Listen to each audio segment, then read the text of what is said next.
Cette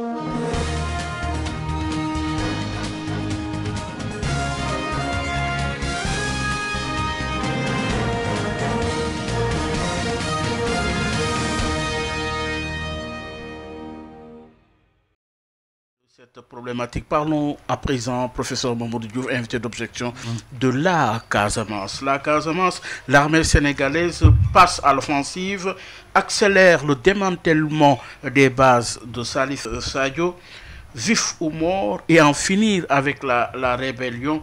Quel est le regard de l'historien sur cette question? Je veux parler de cette situation en Casamance. Vous savez, quand on regarde l'histoire de la Casamance et des crises en Casamance, en particulier depuis 82, ça veut dire qu'on est en fait en train de faire face, on est en 2022, ça fait 40 ans. Oui. Et ce sont 40 ans de conflit où presque tous les 5 ans, si vous vous rappelez, on a cru avec Diouf, l'arrivée du général Dieng, que la question allait être réglée. Après, Wade a passé ses campagnes électorales à dire, si vous me lisez, en moins de 2 mois, je règle le problème. La crise s'est amplifiée. Avec Macky Sall, on a des moments d'accalmie et des moments de crise. Donc, il est vrai que, disons, les approches ont été des approches qui, parfois, sont des approches guerrières, parfois sont des approches de négociation.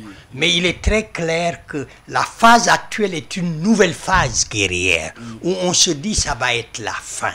Et surtout la fin du principal animateur, qui est Salif Sadio, parce que la plupart des autres animateurs sont rentrés dans une dynamique de paix. Mais c'est que la région a été complètement bouleversée. Et les violences sont devenues des violences qui ne sont pas uniquement limitées à une violence politique, disons d'inspiration politique, mais il y a une violence délinquante qui est aussi une violence très importante. Les attaques contre les personnes et des biens qui sont des attaques de délinquants. Et si vous voulez, le débat, la manière dont, disons, les demandes politiques couvrent maintenant des pratiques qui sont vraiment des pratiques délinquantes, et avec aussi, disons, avec aussi, disons, les déplacés, etc., etc. Des villages qui sont entièrement détruits, des productions... Mais qu'est-ce qui a manqué? C'est la vision qui a manqué pour vraiment venir à bout de ce conflit. Et pourtant, à travers ces différents présidents, on a senti quand même des efforts réels pour mettre fin à la rébellion. Expliquez un peu cette trajectoire, comment cela s'est déroulé. Non, il y a eu des efforts réels. Et l'État s'est véritablement investi à essayer de régler les problèmes et des demandes qui sont des demandes réelles et légitimes des Casamancés. Il y a un préfet qui s'appelait le préfet Konaté qui a écrit un livre pour montrer ces investissements de l'État sénégalais et ces interventions. Donc il y a eu des efforts qui ont non seulement été faits, mais qui continuent d'être faits.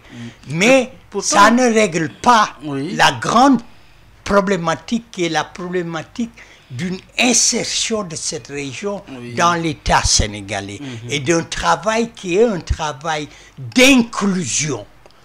Diamacoune en a beaucoup parlé, il a beaucoup exprimé, et ce travail d'inclusion qui permet aussi de gérer une crise, et pour moi c'est peut-être la faute la plus importante, une crise qui n'est pas une crise régionale, c'est la crise la plus importante de l'État sénégalais, et qu'il faut traiter comme une crise nationale.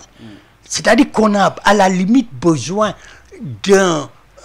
si vous voulez, d'une conférence nationale sur la Casamance, mais cette conférence nationale ne parlerait pas seulement de la Casamance. Et pour moi, c'est, si vous voulez, quelque chose qui me tient à cœur en tant qu'historien, parce qu'on a hérité d'États tracés par les avancées des impérialismes européens. Et ces États ont créé des provinces qui sont des provinces qui ne s'adaptent pas à la réalité, si vous voulez, l'arrondissement, à la réalité historique et sociologique, mais aussi religieuse des populations.